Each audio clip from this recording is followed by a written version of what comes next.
Hi all of you. ఈరోజు మన 14th class 14వ క్లాస్లో భాగంగా ఫస్ట్ 5 వెబ్స్ మనం ఆల్రెడీ అనుకున్నాం కదా.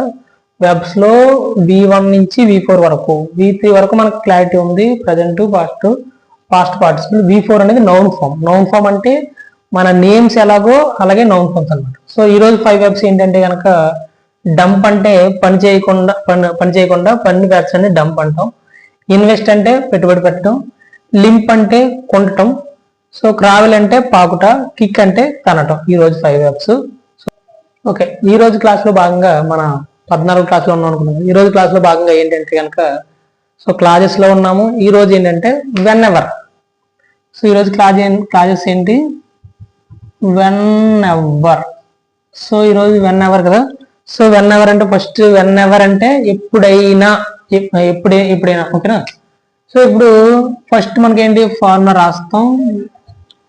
whenever plus subject plus v1 plus sres plus object plus second subject plus will plus v1 plus object. ఇది మనకు తెలిసిందే, మళ్ళీ కొత్తగా ఏమైనా అబ్జర్వ్ చేయాల్సిన అవసరం లేదు. ఫార్ములా జస్ట్ గుర్తుపెట్టుకుంటే మనకి ఎగ్జాంపుల్స్ ఈజీగా వస్తాయి. సో ఇప్పుడు whenever వెళ్ళినప్పుడల్లా అంటే ఇప్పుడు అంటే వెర్బల్ మెయిన్ చేసుకొని ఉంటుంది whenever అంటే.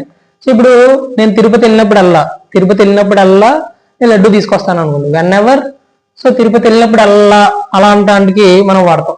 లేకపోతే ఇంగ్లీష్ క్లాస్ విన్నప్పుడల్లా నాకు నిద్ర వస్తుంది అనుకోండి, సో దానికి వాడచ్చు. లేకపోతే అతను మందు తాగినప్పుడల్లా వాళ్ళ ఆవిడని కొడతాడు అన్నాను.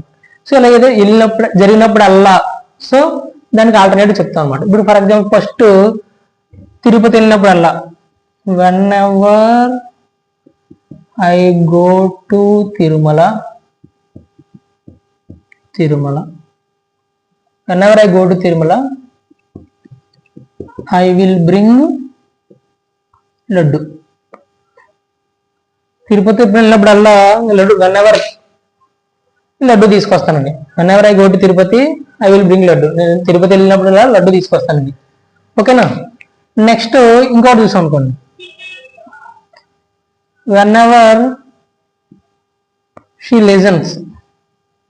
లేకపోతే whenever they listen అందాం. అన్ని whenever they listen English class,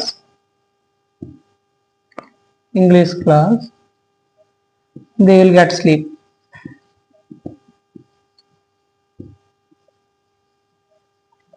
అంటే వాళ్ళు ఇంగ్లీష్ క్లాస్ విన్నప్పుడు, మన క్లాస్ కాదులేండి, వేరే క్లాస్ అయితే. So when ever they listen English class, they will get sleep అనమాట. అంటే ఇంగ్లీష్ క్లాస్ విన్నప్పుడల్లా వాళ్ళకి స్లీప్ వస్తుంది అని చెప్పేసి చెప్తాం అనమాట. లేదు ఇంకోటి ఏంటంటే, అతను మందు తాగినప్పుడల్లా, అతను ఆల్కహాల్ తాగినప్పుడల్లా వాళ్ళ ఆవిడని కొడతాడని అనుకోండి. అంటే ఏంటి ఇక్కడ వెన్ ఎవర్ అంటే సిచ్యువేషన్ ఏంటి? జరిగినప్పుడల్లా వెళ్ళినప్పుడల్లా.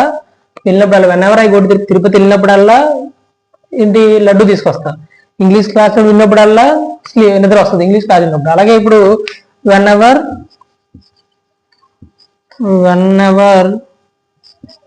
ఇక్కడ చూడండి, ఇప్పుడు వరకు వేరు. ఇక్కడ థర్డ్ పర్సన్ సింగులర్ వచ్చినప్పుడు, సబ్జెక్ట్ అనేది థర్డ్ పర్సన్ సింగులర్ వచ్చినప్పుడు వెర్బ్కి ఎస్ కానీ వస్తుంది. అది గుర్తుపెట్టుకోవాలి.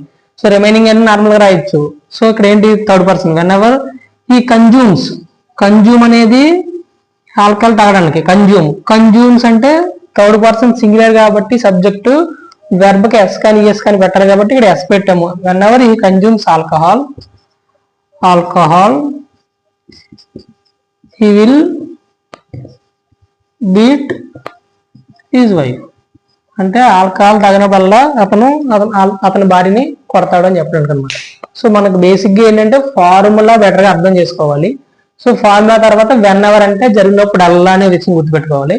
సో తర్వాత ఏదైతే తర్వాత ఎన్ని అయితే అన్ని రాసుకోవచ్చు మనం.